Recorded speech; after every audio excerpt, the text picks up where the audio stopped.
வரும் வழியில் அவரை நாங்கள் அறிந்து கொள்ளவில்லை. ஆனால் அவர் அப்பம் பெற்ற போது நாங்கள் அவரை அறிந்து கொண்டோம். அவர் எம்மாவுக்கு போனது எவ்வளவு வியப்பாக இருக்கிறது.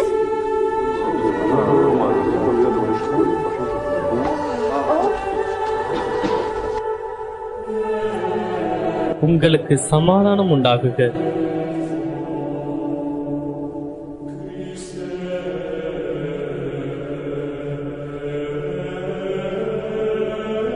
மறைநூலில் எழுதுள்ளபடி நடைபெறவே நான் மறைந்து உயிர்த்தெழுந்தேன். நீங்கள் உலகமெங்கும் சென்று நற்செய்தியை பரப்புங்கள். உலகமெங்கும் உள்ள மானிடரை என் சீடராக்குங்கள். உலகம் முடியும் வரை நான் எந்நாளும் உங்களோடு இருப்பேன்.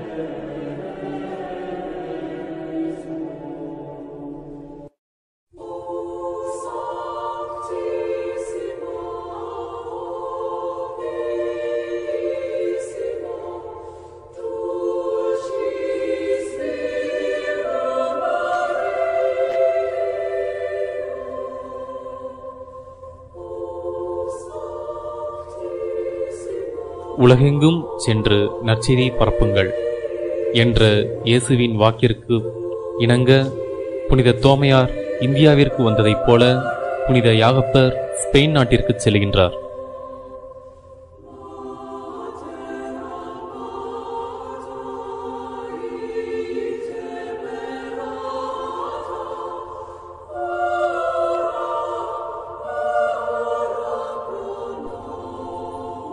புனித யாகப்பர் விவிலியத்தில் பெரிய யாக்கோபு என்று அழைக்கப்படும் இவர் யார்? இறைவனின் மீட்பு திட்டத்தில் இவருடைய பங்கு என்ன என்பதை பற்றி காண்போம்.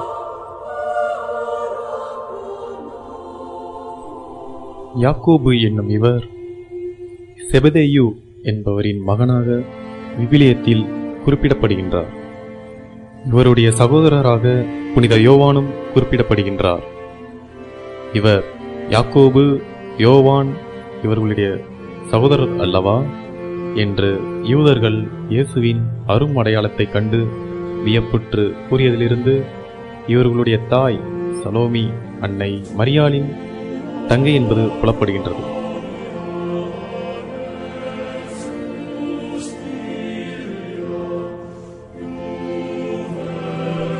யாகப்பர், பெரிய யாக்கோபு, சந்தியாகப்பர் இவர்களின் பெயர்களுக்கிடையே மிகப்பெரிய குழப்பங்கள் உள்ளன.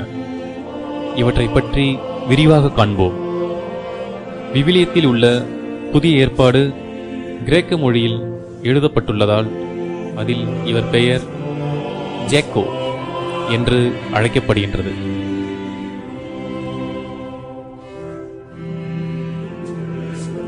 லத்தீன் மொழியில் ஜேக்கோபஸ் என்று அழைக்கப்படுகின்றது.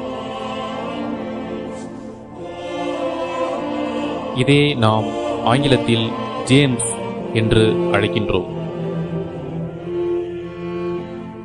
புனித யாகப்பர் ஸ்பானிய மொழியில் சான்டியாகோ என அழைக்கப்படுகின்றது. இதுவே சான்டியாகோ என்று சேர்த்து அழைக்கப்படுகின்றது.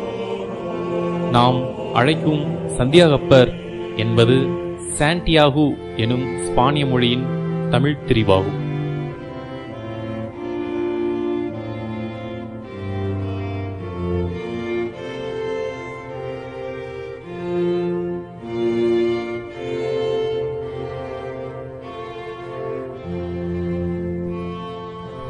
இவர் இயேசுவுடன் இணைந்த சீடர்களில் முதல் பகுதி சீடர்களில் ஒருவர். இவர் இறை நம்பிக்கையிலும் பொறுமையிலும் வல்லவர்.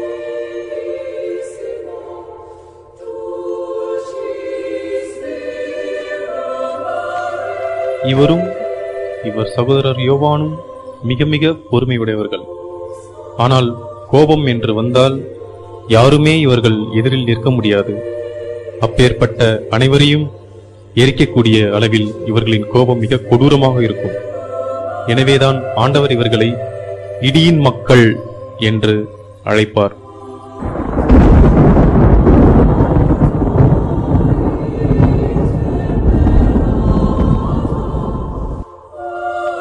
இயேசுவுக்கு மிகவும் நெருக்கமானவர்களில் இவரும் ஒருவர்.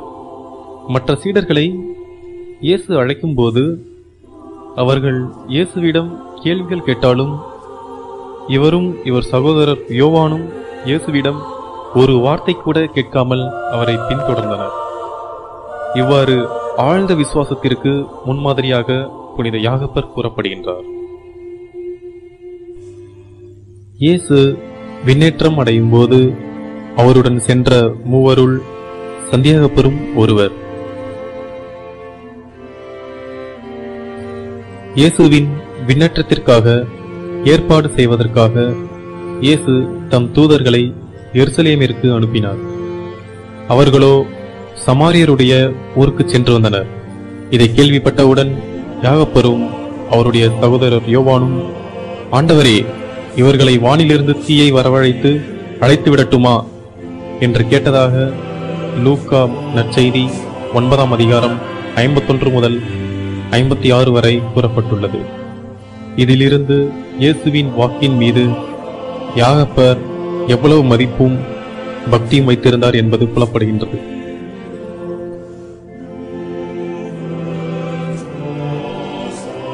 புனித யாகப்பர் ஸ்பெயின் நாட்டின் பாதுகாவலராக அந்நாட்டு மக்களால் மிகவும் நேசிக்கப்பட்டு வணங்கப்படுகின்றார். இவருடைய உடல் மற்றும் திருப்பண்டங்கள் ஸ்பெயின் நாட்டின் கலீசியா பகுதியில் வைக்கப்பட்டுள்ளது. இப்பகுதியின் தேசிய கொடியில் நற்கருணை இடம்பெற்றுள்ளது. இம்மக்கள் இயேசுவின் மீதும் கத்தோலிக்க திருச்சபையின் மீதும் யாக்கோபின் மீதும் எவ்வளவு பற்றும் நம்பிக்கையும் வைத்துள்ளனர் என்பதை காட்டுகின்றது. இந்நாட்டின் தலைநகரம் சாண்டியாகோ டி கம்போஸ்ட்லா எனும் ஊராகும். இவ்வூரில் உள்ள பேராலயத்தில் புனித யாகப்பரின் திருவுடல் புதைக்கப்பட்டுள்ளது.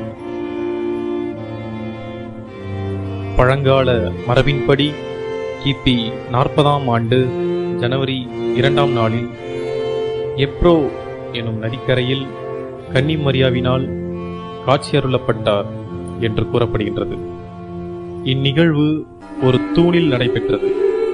இத்தூணின் பெயர் நியஸ்ட்ரோ செனேரோ டெல் பில்லர் என்பதாகும். இந்த தூணை சுற்றி புனித தூண் அன்னை என்று அன்னை மரியாவிற்கு ஆலயம் எழுப்பப்பட்டுள்ளது. யூதேயாவில் இறந்த புனித சந்தியாகப்பரின் உடல் விண்ணக தூதர்களால் ஸ்பெயின் நாட்டிற்கு எடுத்துச் செல்லப்பட்டது. அவருடைய திருப்பண்டங்கள் கடவுளின் வல்லமையில் ஒரு ஆளில்லாத படகின் மூலம் எடுத்துச் செல்லப்படுகின்றது. அத்திருப்பண்டங்கள் இன்றும் அவ்வாலயத்தில் பாதுகாக்கப்பட்டு வருகின்றது. புனித யாகப்பரை குதிரையின் மேலமர்ந்து எதிரிகளை தன்னுடைய வாளால் வீழ்த்தும் வீரராக பார்ப்பது நம் வழக்கம். இந்நிகழ்வின் பின்னணி என்ன என்பதை காண்போம். கிளாவிஜோ எனும் போர் கிபி 844ஆம் ஆண்டு மே 23ஆம் நாள் கிறிஸ்தவர்களுக்கும் முகமதியர்களுக்கும் இடையே ஸ்பெயின் நாட்டில் நடைபெற்றது. கிறிஸ்தவ படையானது முதலாம் ஆஸ்டரியஸ் ரொமைரிபோ என்னும் அரசனாலும் முகமதிய படையானது ரமாட் கர்தபா எனும் அரசனாலும் வழிநடத்தப்பட்டது.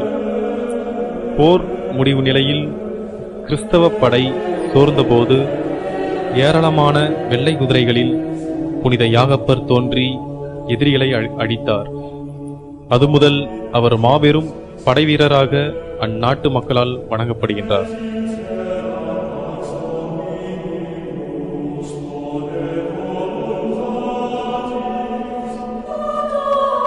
ஸ்பெயின் நாட்டில் உள்ள அவரது கல்லறையின் மீது எழுப்பப்பட்டுள்ள ஆலயத்தில் ஜூலை 25ஆம் நாள் திருவிழா கொண்டாடப்படுகிறது.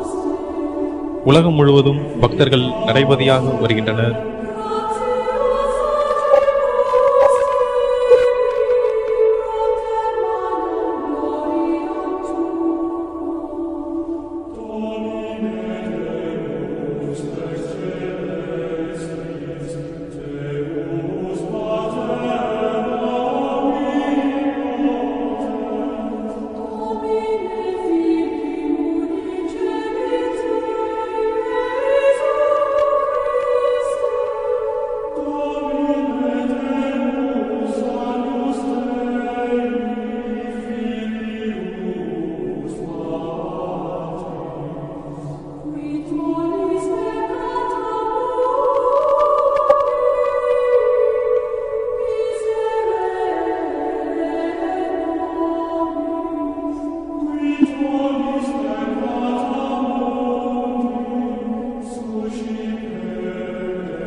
நமது தமிழ்நாட்டிலும் திருநெல்வேலி மாவட்டத்தில் உள்ள ஸ்ரீவைகுண்டத்தில் புனித சந்தியாகப்பருக்கு என்று ஆலயம் எழுப்பப்பட்டுள்ளது.